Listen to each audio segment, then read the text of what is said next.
Hello, this is Father David Michaud, Rector of St. Peter's, giving you a status report of St. Peter's Capital Campaign. We'll go over what we have done and what we have left to do. 4 years ago, back in 2017, we embarked on an ambitious capital campaign.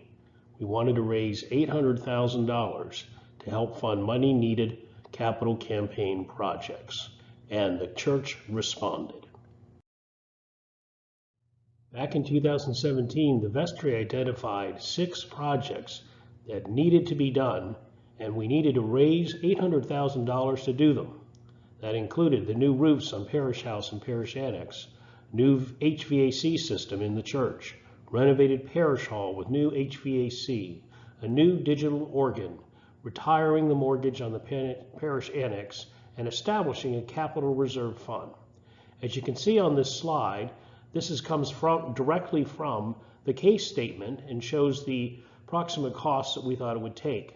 On the right, you can see the actual expenses we did in completing all these projects. Members of St. Peter's Parish and Friends of St. Peter's have been remarkably generous in giving to the capital campaign. The treasurer says that the amount of contributions into the Vision Fund, which is the fund that contains all the capital campaign donations, is $821,379. We have spent most of them on our projects that we completed, but we still have a balance of almost $31,000 in the Vision Fund. Going back and looking at the original pledges, we have 72 households who have already completed their pledges, and we have received $365,400. We have another 46 households that are still in the midst of their multi-year pledges. We've received $355,701 from them, and the records show that the remaining pledge is $213,486. So that means we've had a total of 118 households pledging as part of this campaign, and we've raised through the pledges $721,101. Now notice that that's $100,000 less than what we have currently in the Vision Fund. So there have been additional monies and contributions coming in besides those that have pledged. We realize that some of those households who put those original pledges together are probably not going to complete them, some due to death or moving away or other financial difficulties. But we feel very confident we could raise at least another $100,000 from those people who have not yet completed their pledge. That means we are easily looking at $130,000 in additional funds for capital projects above those that have already been completed. And so 2 have been brought to the attention of the vestry from the Technology Advisory Committee, a technology upgrade project amounting to $38,800, and from the Property Committee, a stained glass windows project estimated to cost $83,000. Let's take a look at these 2 projects that are currently the vestry is considering. The technology upgrade project comes in 2 parts. The first is to establish a permanent broadcast room. Right now, we have all of our equipment for our live stream and for our audio in the sacristy, and we appreciate the tolerance of the altar guild for this, but I know this cannot go on forever. And so we are looking to make a permanent broadcast room in back of the organ console. We first have to disassemble some of the pipe organ equipment that's back there, and then we can install desks, racks, and wiring in the room. It's going to take a bit of money and effort to move the audio-visual equipment from the sacristy to the new broadcast room, but we also, in the meantime, want to be buying additional microphones and monitors so to incorporate all of the different singers and musical activities that we have. All of this will come in at around $18,500. The second part of the technology upgrade project deals with upgrading our computer network and Wi-Fi system and buying a few other audiovisual items to enhance our programs in the church. The last time we replaced any of our systems equipment for our computer network was over 6 years ago, and some of this equipment is on the last legs or has actually failed for us. We also are looking to go from a server system to a cloud-based system, which is where a lot of technology is going. In addition, we want to upgrade our Wi-Fi system in the church for greater bandwidth and to accommodate a lot more devices. We will be hosting the diocesan convention in March, and so we want to make sure that there'll be enough bandwidth to enable people to use their devices, about 200 people in the church at one time. The diocese has indicated that they will pay for all of the Wi-Fi improvement that we will be making.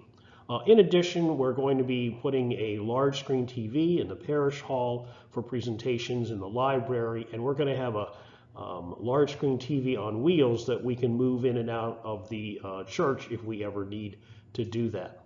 We need to relocate some of the wiring that we have right now. If you can see from this picture, all of that exposed wiring is in our nursery, and we really need to get it out of the way and in a safer place.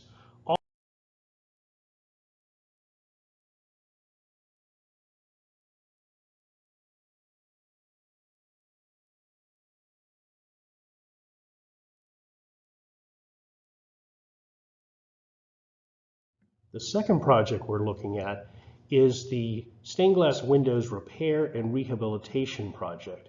St. Peter's has more than 50 beautiful stained glass windows, but the coverings, the plexiglass coverings that are protecting them from the outside have become very brown and worn. They all need to be replaced, and also while they're being replaced, the Willett Hauser Stained Glass Repair Company would also reseal every window and make sure they're in good working order. What that's going to do is it's going to allow a lot more light to come into the church and also enable people to see the stained glass, especially at night from the outside. We have also found that there is some mortar repair work to be done around the windows, both with some ceiling leaks and mortar leaks. We need to get all of that taken care of because we are, during heavy rains, seeing leaks coming into the church. So brighter windows, improved look and health of the building will be the result of the stained glass windows repair and rehabilitation project, costing us about $83,000. After these projects are funded, the question is what happens to any additional capital campaign funds that are left over? The vestry is considering taking any of those remaining funds that are contributed and put them directly into the capital reserve. And so any additional funds will just go there for future uses, and that will effectively conclude the campaign. So what happens next once the capital campaign is concluded next year? The vestry is very interested in having the parish focus on increasing the balance in the parish endowment, and is hoping to begin a large gifts campaign in 2022 to at least double our endowment.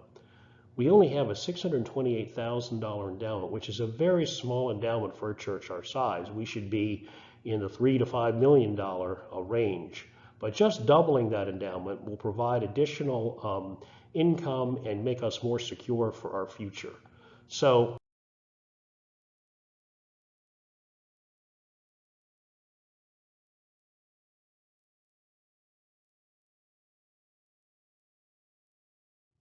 the vestry wants to know what you as a parishioner think about these additional projects, the direction it's going on capital campaign. The TEP upgrade and the stained glass window projects can be funded by the additional funds from the capital campaign. Should the vestry approve the technology upgrade and the stained glass projects? Is there another capital project that deserves the attention of the vestry? Please let Father David or any vestry member know of your thoughts. Here's the contact information for every vestry member. You can pause the video and write that down or click on them, or just see them at church and let them know what your thoughts are about how we're doing with the capital campaign. This has been a status report of the capital campaign, Keeping the Faith, Generations of Generosity. Promises have been kept. All of the original projects we promised we would do with capital campaign funds have been completed. Continued stewardship. We have two important projects that we'd like to fund with the additional funds coming in, the tech upgrade and the stained glass window project. And then we also want to take any additional dollars that we get at the end of the campaign and grow the capital reserve fund. Thank you for your attention. Please contact any member of the vestry for further information.